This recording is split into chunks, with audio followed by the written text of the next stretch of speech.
Please subscribe my channel. It's really motivate me to make more video for you. Welcome student, आज की video में हम solve करेंगे projection of point की एक और प्रॉब्लम को। तो जो क्वेश्चन है वो मैंने आपकी स्क्रीन पर शो कर दिया है। जैसे कि आप देख पा रहे होंगे ये क्वेश्चन हमारा पूरा ड्रॉ हो रखा है, उसका आंसर भी आपके सामने है और क्वेश्चन भी आपके सामने है कि क्वेश्चन में क्या क्या चीज़ें दी हुई थी। जब आप उसको ईडी शीट पर ड्रॉ करोगे तो वो बिल्कुल इसी तरीके से ड्रॉ होगा, बट जब इसको हम सॉफ्टवेयर पे ड्रॉ करते हैं तो वो किस तरीके से ड्रॉ होगा वो हम आज की वीडियो में सीखने वाले हैं। कोई भी प्रोजेक्शन ऑफ पॉइंट की प्रॉब्लम को सॉल्व करने के लिए हमें इनिशियल सेटिंग्स करनी होती है, जैसे कि हमारा ये ब्रैकेट बना हुआ है। इसके अलावा जो हमारी लाइन की सेटिंग होती है, यूनिट की सेटिंग होती है, वो मैंने ऑलरेडी यहाँ पर की हुई है।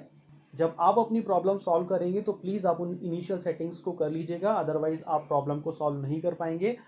अगर आप वो इनिशियल सेटिंग्स करना चाहते हैं तो उसके लिए मैंने लिंक डिस्क्रिप्शन में दे दिया है, प्लीज़ आप उस पर क्लिक करके वो इनिशियल सेटिंग्स सीख सकते हैं। यहाँ पर हम डायरेक्टली प्रॉब्लम को सॉल्व करेंगे तो उसके लिए हम ये ब्रैकेट जो हमने बनाया था इस पूरे ब्रैकेट को सिलेक्ट कर लेंगे, कॉपी पर क्लिक करेंगे। कॉपी पे क्लिक करने के बाद आप इस कॉर्नर पर क्लिक करेंगे और इसका एक और कॉपी बना लेंगे। जैसे कि आपने यहाँ देखा ये हमने कॉपी बना लिया है। हम यहाँ से ये चीज़ें को हटा देंगे क्योंकि इसकी हमें ज़रूरत नहीं है, तो ये हमने डिलीट कर दिया है। ये हमारी रेफरेंस लाइन ऑलरेडी ड्रॉ हो रखी है। तो जैसे कि आपने आंसर में देखा जो हमारा पी डैश है वो हमारा एक्स वाई लाइन पर है। तो हम यहाँ पर प्रोजेक्शन लाइन पर क्लिक करेंगे, लाइन पर क्लिक करेंगे। यहाँ पर क्लिक करने के बाद हम नीचे की डायरेक्शन में, ये आप जब नीचे की डायरेक्शन में आएंगे तो आपकी लाइन की इस तरीके से जा रही होगी। अगर आप चाहते हैं कि सीधी वर्टिकल लाइन ड्रॉ हो ताकि उसमें कोई एरर ना हो तो आप प्लीज़ F8 प्रेस कीजिएगा। जैसे ही आप F8 प्रेस करेंगे आपकी लाइन वर्टिकल हो जाएगी, यानी सिर्फ वो वर्टिकल डायरेक्शन में जा पाएगी या फिर हॉरिजॉन्टल डायरेक्शन में। तो यहाँ पर नीचे की डायरेक्शन में कर्सर को मूव करने के बाद आप टाइप करेंगे 35 और एंटर कर देंगे तो आपकी 35 की लाइन ड्रॉ हो जाएगी। आपको फर्दर कोई लाइन ड्रॉ नहीं करनी है तो आप स्केप प्रेस करेंगे, लाइन कमांड आपकी डीएक्टिवेट हो जाएगी। इसके बाद आप यहाँ पर इसकी मेजरमेंट कर सकते हैं जो कि क्वेश्चन में दिया हुआ था। ये 35 की आपने लाइन ड्रॉ की तो आप लीनियर पर क्लिक करने के बाद एक बार आप यहाँ क्लिक करेंगे इस एंड पॉइंट पर और एक बार आप यहाँ एंड पॉइंट पर क्लिक करेंगे तो ये आपकी डायमेंशन यहाँ पर 35 की आ जाएगी। आप चाहें तो नेमिंग भी अभी कर सकते हैं। ऑब्जेक्ट लाइन पर क्लिक करने के बाद टेक्स्ट पे क्लिक कीजिएगा, देन यहाँ पर आपका पी डैश है और नीचे की डायरेक्शन में वापस से टेक्स्ट पे क्लिक कीजिएगा, यहाँ पर आपका पी है। तो ये यहाँ पर पी है और यहाँ पर पी डैश है। क्वेश्चन में दिया हुआ है जो एंगल है पी से क्यू का वो हमारा 45 का है। तो यहाँ से अगर मैं 45 की लाइन ड्रॉ करूँगा तो वो इस एक्स वाई लाइन को, इस ये जो एक्स वाई लाइन है यहाँ से मैं पी से अगर एक 45 की लाइन ड्रॉ करूँगा तो जो एक्स वाई लाइन को वो लाइन जहाँ पर कट करेगी वहाँ पर हमारा क्यू आ जाएगा, जैसे कि आप आंसर में भी देख पा रहे होंगे। तो चलिए स्टार्ट कर लेते हैं। यहाँ पर मैं एक लाइन पर क्लिक करूँगा और इस लाइन पर क्लिक, इस एंड पॉइंट पर क्लिक करूँगा। अब मैं कर्सर को इस डायरेक्शन में लेकर जाऊँगा, बट आप देख रहे होंगे कि लाइन सिर्फ हॉरिजेंटल ड्रॉ हो रही है, बट हमें जो ड्रॉ करनी है वो 45 के एंगल पर ड्रॉ करनी है।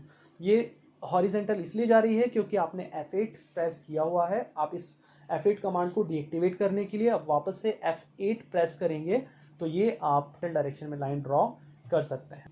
अब आपको लाइन की लेंथ नहीं मालूम कि वो कितनी लेंथ होगी उसकी जब वो यहाँ पर कट करेगा, बट आपको एंगल मालूम है तो आप इस कर्सर को थोड़ा सा आगे रखिएगा, इस लाइन से आप थोड़ा आगे ही रखिएगा और उसके बाद आप टैब प्रेस कीजिएगा तो वो ऑप्शन लेंथ से हटकर एंगल में आ जाएगा और यहाँ पर आप टाइप कीजिएगा 45, जैसे कि यहाँ पर मैंने टाइप किया। 45 एंटर करने के बाद लाइन हमारी 45 की ड्रॉ हो जाएगी।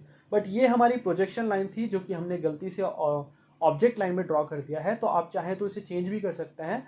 आप यहाँ पर क्लिक कीजिएगा, क्लिक करने के बाद आप यहाँ पर प्रोजेक्शन लाइन पर क्लिक कर दीजिएगा तो ये लाइन आपकी प्रोजेक्शन लाइन में कन्वर्ट हो जाएगी। इस लाइन ने इस हॉरिजेंटल लाइन को जहाँ पर कट किया है, इस रेफरेंस लाइन को जहाँ पर कट किया है, यहाँ पर हमारा पॉइंट आ जाएगा Q, जैसे कि आपने आंसर में भी देखा था। तो हम यहाँ पर टाइप कर देते हैं टेक्स्ट, ये हमारा पॉइंट है Q। तो ये हमारा Q पॉइंट आ गया है। अब इस Q पॉइंट से नीचे की डायरेक्शन में जब हम कोई लाइन ड्रॉ करेंगे तो वहाँ पर हमारा Q डैश मिल जाएगा। हमें नहीं मालूम कि वो कितनी डिस्टेंस नीचे पर होगा क्योंकि क्वेश्चन में यही चीज़ हमें मेज़र करने के लिए बोली गई थी। तो हम रैंडमली नीचे की डायरेक्शन में एक लाइन ड्रॉ कर देते हैं रैंडमली, बट ये थोड़ा इंक्लाइन जा रही है लाइन हमें, बट वर्टिकली डाउनवर्ड डायरेक्शन में ड्रॉ करनी है। तो हम F8 वापस से प्रेस करेंगे ताकि लाइन हमारी हॉरिजॉन्टल हो जाए। हम थोड़ा नीचे तक लाकर उसको क्लिक कर देंगे और ये ड्रॉ हो जाएंगे।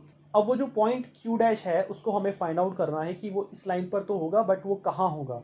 उसके लिए क्वेश्चन में हमें एक और हिंट दिया हुआ है कि क्वेश्चन में बोला हुआ है कि जिस तरीके से हमारा ये P और Q के बीच में 45 का एंगल बन रहा था, ये भी मैं आपको मेज़र करके दिखा देता हूँ कि यहाँ पर अगर मैं हल्की सी एक लाइन ड्रॉ करूँ, ये वाली लाइन, और इनके बीच में मैं अगर एंगल मेज़र करूँ तो ये यहाँ पर एंगुलर पे क्लिक करेंगे, एक बार ये और एक बार यहाँ पर क्लिक करेंगे तो ये हमारा 45 का एंगल था। ये हमें क्वेश्चन में दिया हुआ था कि P और Q के बीच में 45 का एंगल बन रहा है। इसी तरीके से क्वेश्चन में एक और एंगल दिया हुआ है जो कि है P डैश और Q डैश। P डैश और Q डैश के बीच में जो एंगल बन रहा है वो हमारा 30 का एंगल है। तो अगेन वापस से मैं एक लाइन पर क्लिक करूंगा, इस पॉइंट पर क्लिक करूंगा, एंड पॉइंट पर नीचे की डायरेक्शन में यहाँ पर मैं एक एंगल ड्रॉ करूंगा इस डायरेक्शन में। अगेन मैं सिर्फ हॉरिजेंटल जा रहा हूँ या फिर वर्टिकल जा रहा हूँ, बट मुझे डायगनली डाउनवर्ड डायरेक्शन में लाइन ड्रॉ करनी है। तो वापस से मैं F8 प्रेस करूंगा ताकि मेरी लाइन डाउनवर्ड डायरेक्शन में आ जाए। लेंथ मुझे नहीं मालूम कि वो कहाँ कट करेगा, उसकी लेंथ कितनी होगी, but I know the angle कि वो एंगल कितना होगा। तो मैं वापस से इस लाइन को थोड़ा सा आगे तक लेके जाता हूँ क्योंकि वो इस लाइन को कट करना चाहिए, तो उससे ज़्यादा ही लेंथ रखूंगा मैं उसकी। तो मैं थोड़ा सा आगे तक लेके जाता हूँ। I know the angle only, तो ये जो एंगल है वो मुझे मालूम है। तो मैं टैप का बटन प्रेस करूँगा तो वो एंगल वाले ऑप्शन में आ जाएगा और यहाँ पर मैं टाइप करूँगा 30, क्योंकि क्वेश्चन में हमें वो एंगल 30 दिया हुआ है। एंटर करूंगा तो ये हमारा 30 की लाइन ड्रॉ हो जाएगी, एक लाइन ड्रॉ हो जाएगी जो कि 30 के एंगल पर है। चलिए इसको मेजर करके देख लेते हैं कि एंगल कितना है। यहाँ पर अगेन मेजरिंग टूल पर क्लिक करेंगे, एंगुलर पर इस लाइन पर क्लिक करेंगे और इस लाइन पर क्लिक करेंगे, एंगल आ जाएगा। तो यहाँ पर जहाँ पर ये दोनों लाइनों ने कट किया है, यानी कि ये जो इंटरसेक्शन पॉइंट है ये है हमारा Q डैश। तो चलिए यहाँ पर हम ऑब्जेक्ट लाइन पर क्लिक करने के बाद टेक्स्ट को टाइप कर देते हैं, यानी कि इन दोनों का इंटरसेक्शन पॉइंट जो है ये हमारा Q डैश होगा। Q डैश यहाँ पर लिख देते हैं, तो ये Q डैश है। तो ये जो एक्स्ट्रा लाइन हमने यहाँ पर ड्रॉ की हुई है इनको हम ट्रिम कर देंगे। अब टाइप करेंगे TRIM, 2 बार एंटर प्रेस करेंगे। अब एक बार यहाँ क्लिक कीजिएगा, एक बार यहाँ क्लिक कीजिएगा, तो आप उन लाइनों को ट्रिम कर सकते हैं।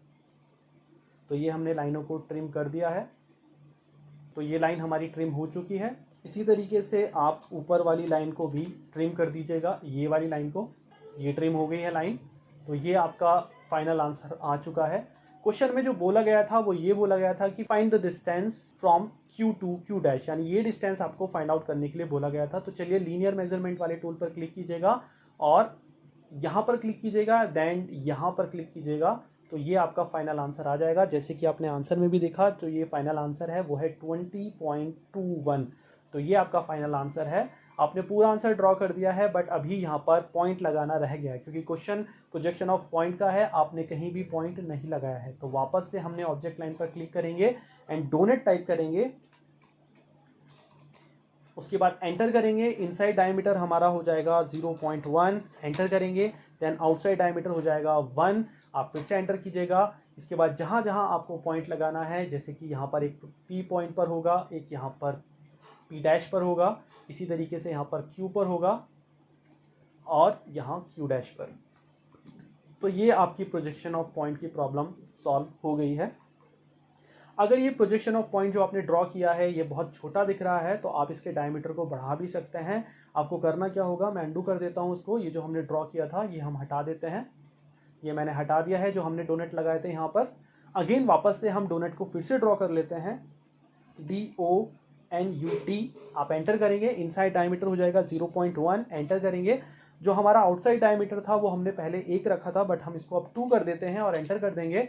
अब जब आप यहाँ पर ड्रॉ करोगे, क्लिक करोगे, तो ये कुछ इस तरीके से आ जाएगा, जो कि पहले के मुकाबले थोड़ा और ज़्यादा बड़ा होगा, ताकि ये और अच्छे से आप देख पाएँ। जब प्रिंट निकालें तो आपको और अच्छे से दिख जाएगा कि प्रोजेक्शन ऑफ पॉइंट हमारा ये ड्रॉ हो गया है। चलिए अब देख लेते हैं कि प्रिंट होने के बाद ये कुछ किस तरीके से दिखेगा और इसका प्रिंट किस तरीके से निकालना है। कंट्रोल P करेंगे। कंट्रोल P करने के बाद आप यहाँ पर डिस्प्ले को चेंज करके विंडो कर देंगे।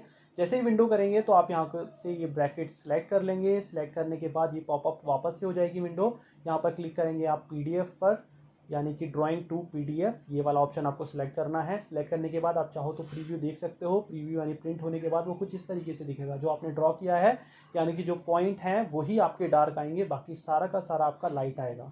तो यही हमारा मेन मोटिव होता है कि जो हमारा एक्चुअल आंसर है, जो कि ये हमारे पॉइंट्स हैं, ये हमारे डार्क आएंगे जब आप प्रिंट निकालोगे, बाकी सब हमारा लाइट कलर से आएगा। तो अगर आप ओके पर क्लिक कर देंगे यहाँ पर, तो ये हमारी PDF फाइल में कन्वर्ट होने के बाद सेव की लोकेशन आ जाएगी। तो आप इसे सेव पर क्लिक करने के बाद सेव कर सकते हैं और कहीं भी जाकर, किसी भी साइबर कैफ़े पर जाकर इसका प्रिंट निकाल सकते हैं। तो ये थी हमारी प्रोजेक्शन ऑफ पॉइंट की एक और प्रॉब्लम। आई होप कि आपको वीडियो पसंद आया होगा। Please subscribe the channel. Thank you for watching. Thank you for watching. Please subscribe the channel for more related videos.